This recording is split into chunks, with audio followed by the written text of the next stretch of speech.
So what did the court find? Okay, so this is sort of interesting. This guy, Brian Vu, travels in November 2022 from Vancouver to Ontario on Flair.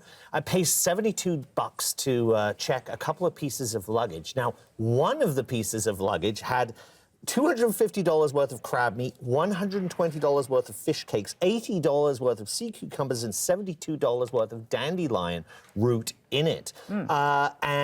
Basically, that is the piece of luggage that goes missing for 5 days. It's ultimately delivered back to him here in Vancouver. But by that point, he says, well, this stuff is all rotten. And he decides to sue in small claims court Flair Airlines over this. Right, so these are just some delicacies, really. Like, they sound quite delicious. I like some of those. So, but what are actually the rules for airlines when it comes to their obligations? Well, this is super fascinating because Flair shows up, an employee, with a copy of the, the ticket, the contract, which says you cannot pack perishable items and you're responsible for, it if they spoil, and basically says, look, you signed this contract, that's the deal.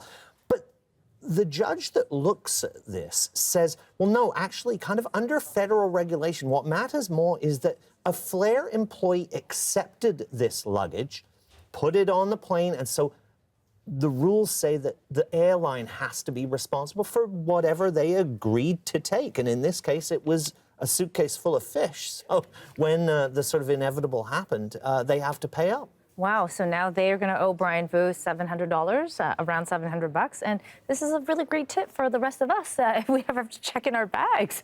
It really is. No raw meat, no vegetables. That's also come up in past cases. So just basically, stick to the clothes. Stick to the clothes.